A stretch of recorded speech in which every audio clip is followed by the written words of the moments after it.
On today's show, premium pricing for Ram's newest models, forward collision warning could become mandated, and mass market brands create premium SUVs. All that and more coming right up on Autoline Daily.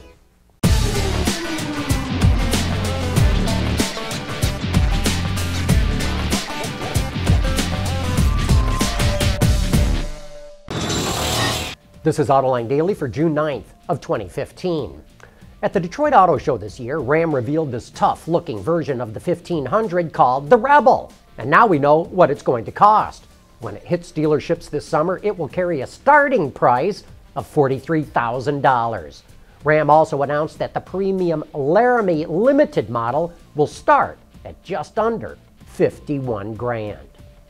Of all the safety technologies out on the road today, safety experts consider forward collision warning as one of the most promising at reducing the number of accidents. And FCW, as it's known in industry jargon, could become mandated.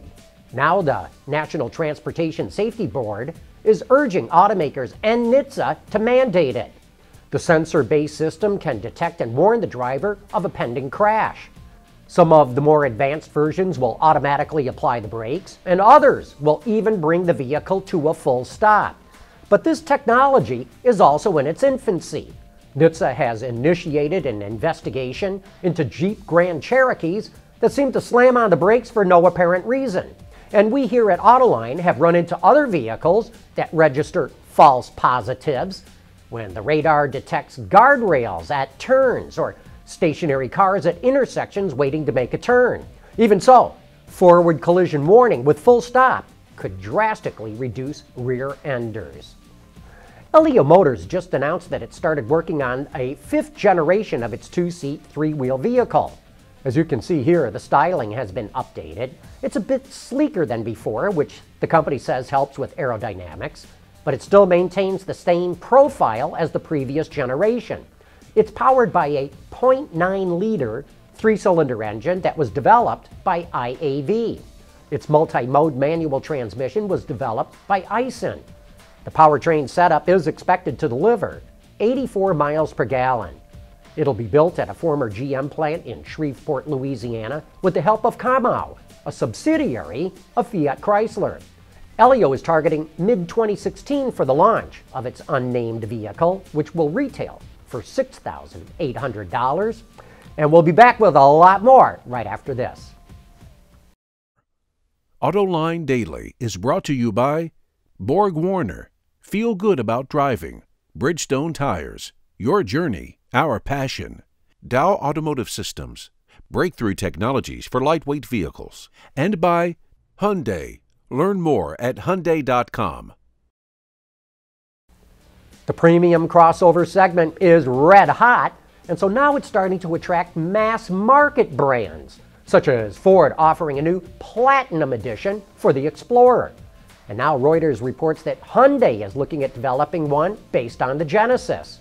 And Hyundai could really use another SUV in its lineup in the U.S. Its sales were down 10% last month, and the only two crossovers it has in its lineup, the Tucson and Santa Fe, saw their sales dip in May as well. Last year, Renault announced that it's partnering with Bluecar, a French electric vehicle company, and that collaboration just kicked off this month when Renault began assembly of Bluecar's Bluecar at its Dieppe plant in France. That car was previously made in Italy. Boy, we've got another great after-hours show coming up this Thursday. Our special guest will be Al Oppenheiser, the chief engineer of the all-new Chevrolet Camaro. And here's your chance to hear the inside story of how that car came together. So join me and Gary Vasilash for some of the best insider discussions in the business. Coming up next, time for You Said It.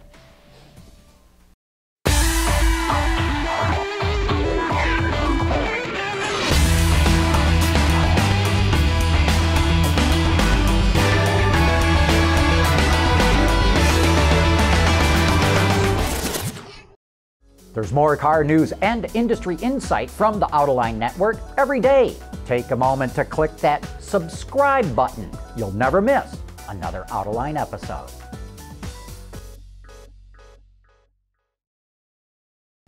And now it's time for some of your feedback. David Pate says, I wish Ford would buy back Jaguar and make Lincoln its mid-tier luxury brand. And Doc Wolf wants to know, did Ford make a mistake selling Jaguar and Land Rover? Well, with JLR coming out with some terrific products and the company solidly profitable, there are some Wall Street analysts who believe it was a mistake for Ford to sell it off. But when you look at the overall success of Ford's turnaround, I am not persuaded that it was a mistake.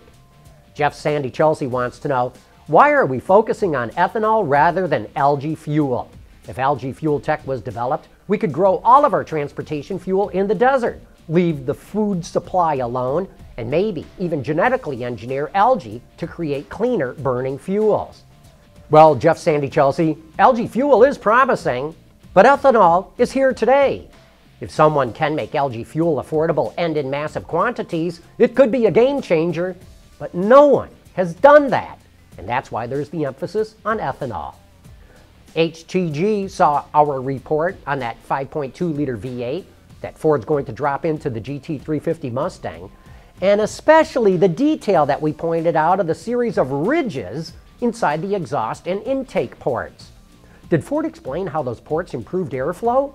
Well, no, HTG, they did not give us that much information, except to mention that it helps maintain attached airflow. My analogy is to the dimples on golf balls. You take those dimples off, and the ball will not travel as far because it'll generate more turbulence. Since that 5.2-liter is naturally aspirated, Ford says the key reason it was able to get 101 horsepower per liter was through better airflow. And undoubtedly, those ridges helped contribute to that effort. Man Garabay thinks we may have got something wrong in our reporting. Are you guys sure those pictures you showed of the new BMW X1 belong to it? It looks like a transverse mounted engine. Did BMW change it to front-wheel drive? Yeah, believe it or not, those pictures do belong to the 2016 X1, which is now a front-wheel drive vehicle, although all-wheel drive is still an option. And we believe the new X1 is based on the same platform as the Mini Countryman. Hey, thanks for all your letters and comments, but that brings us to the end of today's report. Thank you for watching.